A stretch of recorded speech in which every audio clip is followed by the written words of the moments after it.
you very much. All right, great. Well, really hope you enjoy this talk so far. It's been really varied. You hear about SAGES and where surgery in space might fit into the mission at SAGES. Operationally with Space Command located not too far away and possibly a role for surgery from an operational perspective. And then you hear all the medical challenges that are out there beyond just potentially offering surgery. So what I'm going to do is talk a little bit more down on earth of a lot of different movements that are going on in the DoD that we've been fortunate enough to be a part of out of San Diego that we think are laying down the infrastructure for this topic, telementoring to telesurgery, and the amount of knowledge and capabilities we need to develop on land here, supporting operational forces, for example, in austere environments. That's austere enough. Then you go up to space, you have mass and volume limitations. That's another level of challenges, but you have to start somewhere. So I just want to press upon that. My disclosures, I do some educating and proctoring for Intuitive Surgical. The views that are expressed are mine. They're not the DoD. And we do have an IRB-approved protocol by our hospital's IRB. We've received government-funded research from TATRIC, and the work that was prepared is part of my official duties. So I think that was at least 7 seconds. That's me. All right, so background, the military health system advantages. I really like to brag about these and compare them to the civilian sector. And if you kept track of Project 6, Got Your 6 from, I don't know, 6 or 8 years ago. It's tough to remember when that was, but that was an effort out at SAGES to develop a mentoring program. And then they had a white paper, and the white paper basically spells out all the challenges. And what I'm going to say that's the benefit of the military health system meets those challenges. Military relevance, a return on investment, and some of our strategies that we're going through. So some of the background, I really just want to emphasize that in 2001, so right before 9/11, so maybe people didn't hear about it, but in 2001 there was a Lindbergh operation. So we literally did out of a business office building in New York City through the ATO cables, so not Wi-Fi, no, cables, performed telesurgery, performed a robotic-assisted cholecystectomy out of France, successfully. With the amount of government approval, technology, that's just a show of technology. It's a feat, it's amazing. I would say it's similar to our ability to fly to the moon so far has been a feat of amazing ability. But what usefulness does it have? So in our program, our objective is to provide surgical telementoring, and we want to provide that on a path towards remote telesurgery, really to improve patient care. And I'll tell you about our virtual medical center that we have, and that's really what gives us a lot of confidence to pursue this venture, and really without any geographic limitations. So some of the terminology, yes, the terminology, as Dr. Buckland mentions, gets confused. And for this, I'd like to mention that telementoring is using audiovisual real-time guidance, whereas telepresence is using some virtual reality technology. And then actual telesurgery means you are doing surgery remotely. You're controlling the robot. And then once you get into telerobotic systems, you start entering into semi-autonomous and autonomous. I'm not going to talk about it as much, but that's on the end of the trajectory. So the military health system advantages. So that's the DoD healthcare system. So for one thing, it's a worldwide healthcare system. So it's over in Europe, over in Asia, of course, the United States. And there's a lack of provider competition. You tend to actually have the opposite, where you tend to want providers to help each other, certainly in the same institution, or even drive a little ways to help somebody. Privileging is not a problem. You don't have to go through a whole nother 20 different document. It's just a form, and it gets approved, and it's encouraged that you get approved for those other places. Medical legal ramifications are pretty limited. They're there, but they're pretty limited. And then again, this emphasis on capability development.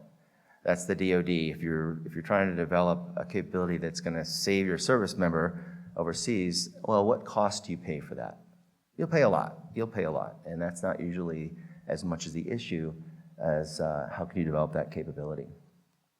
So in terms of the virtual medical centers, there's one in Brooke Army Medical Center that started. It's really small. Their current larger footprint building is under construction, but I'm at the Navy Medical Center in San Diego, and that actually opened in last spring.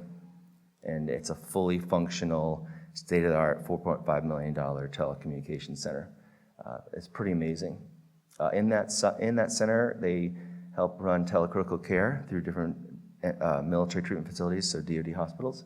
And we also have a telesurgical services proposed. We have a surgical telementoring room.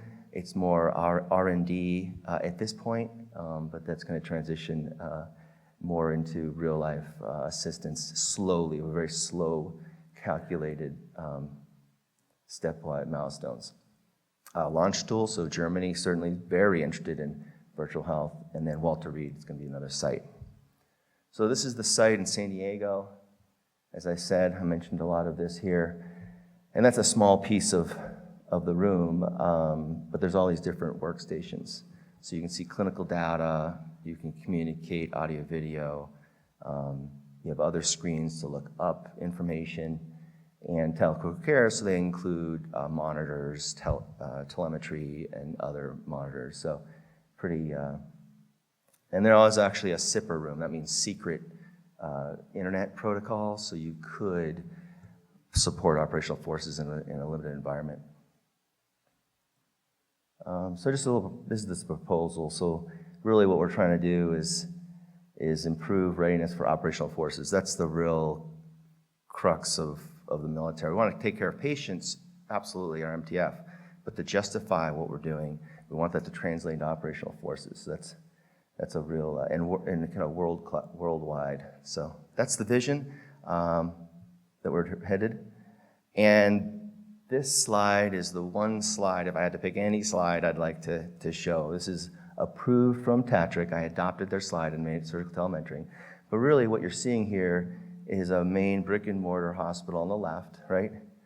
And then you're leveraging technology to extend expertise to improve quality surgical care, and that's in the field. So that could be a float, could be on land, and you're using, you're really emphasis on surgical telementoring between these treatment facilities and operationally to enhance combat readiness, and all the different product lines that are a part of that, and unifying the stakeholders as well. So we've had a big effort on that.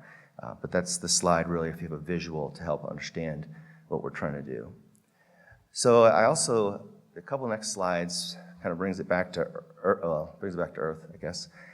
Brings back home as a clinician. So as a clinician, you know that fancy technology is great, but great patient care is more important. And so if you're helping somebody, there is a audio line we can be a part of. If you're helping a care provider in an austere environment, well, they have situational awareness. They need to know whether they can hold the patient or not, and you need to respect that and understand, and also not depend on fancy technology to do something that may drop down, and then now you've not helped that patient. So there's a lot of real world aspects that we have to get past before we start relying on this, but it's important to be aware of those. And you really need to have standard operating procedures. The mentee and mentor need to meet in person, develop that human dialogue, and really determine the rules and regulation. What are the expectations? Am I going to help you do the full gallbladder from afar and say yay and nay on your steps, or do you just want me there during the critical view when you're dividing the key structures? You know, what is it you really need? So knowing what that is important, and then if the comms go down, what's your operating procedure? Patient doesn't do well, what's the plan? What's your 911 force? Do you have another surgeon around, or you have a transfer hospital you can send to? Because that has to be a part of it, because if you don't, and bad outcomes, that can squash your program pretty quickly, and people aren't going to want to rely on it. And ethical considerations.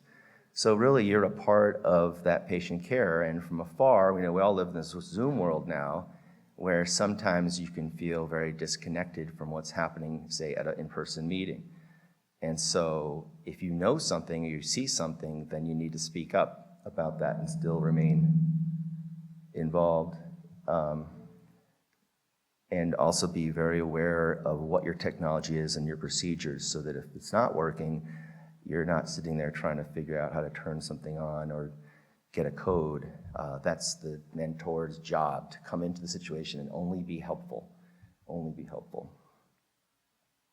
So I just have a few more slides. This is the study we've done the last couple of years, and it's really telementoring using a robotic platform in our medical center. So, and there's actually 2 different buildings, so I guess it's across buildings. That's the AMT project I was talking about that's funded. We've done 15 official cases, and really we've had a strong signal demand. This is the surgeon in the room is credentialed and privileged, so they can do the case. The comms part is a proof of concept, and it's just a conversation and see if there'd be benefit, which sometimes we stumbled across it, but that wasn't the intent. And we were working with urology, GYN, general surgery, and thoracics. There's a strong demand signal for it. And then what's the military relevance? Well, certainly there's a GME component, for sure. Teleeducation, training from afar. Anytime you're working with a remote location, challenging it is, you wish you had that senior surgeon that could come into the room and help. Well, there's plenty of austere remote locations in the military, like I said before, and some capability gaps. That's what everyone likes to talk about. What are the capability gaps? Well, that's surgeons with expertise, and rapidly evolving technology. How do you keep up with all that? The new staplers, new energy devices, maybe having someone call in and help you through using an energy device. Not the best situation, but that might be an option. So our next steps are, I won't go into that too much, but it's really looking at stress level. If you're helping out a surgeon that's capable, but you're that angel on their shoulder that's helping them, does that increase your confidence, decrease stress level? We think so, but we're going to do some feedback. We're actually going to work at a hospital up the road, Camp Pendleton, so that's the next step. So it's going to be 2 separate hospitals that will be communicating. And then we know there's plenty of challenges.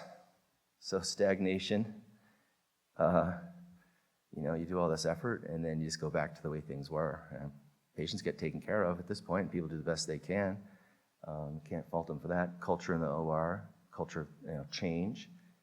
Competition, so now if you have Dr. X who's calling in from Dallas and you're in Los Angeles or something, and now the guy in Los Angeles is the surgeon there isn't being asked to come, they can tap into all these different other surgeons, potentially. And it's certainly disruptive technology, and that always has a real challenge being adopted. And cybersecurity is a massive one as well. That security element of, especially in the DoD, of all this communication and information you're passing and being able to make sure it's appropriate. So again, just a couple more slides. What we're doing is starting at a local MTF and going to a smaller MTF that's up the road, and really try to spread it to different hospitals that are in the DoD, then move out to a more operational environment, and then ultimately really try to support surgical care wherever it may be. And a lot of work to be done by then, and it's a marathon. We really see each milestone as key and try not to make any missteps as we move along. Just to kind of show right now some of the centers I mentioned earlier is the geography. LARMC is in Germany, but these are the different sites that are early equipped to be involved with surgical telementoring. This is the telecritical care footprint. You see that they're already international, communicating on a critical care standpoint. So that's a good model for us to use. And then here's a busy slide that I thought might be kind of nice to see. That this is from Tatrick, and as you start thinking of the battlefield evolving, you can see the advantage of having a joint medical operations center that's in the cloud, that's communicating. So like our virtual medical center would then have knowledge of different operations overseas and be able to offer medical advice from San Diego or wherever the virtual medical center is. So that's what they're trying to represent here. All right, so that is my talk, and I'm going to stop. So thank you very much for listening. I hope that was interesting to follow. break. Thank you.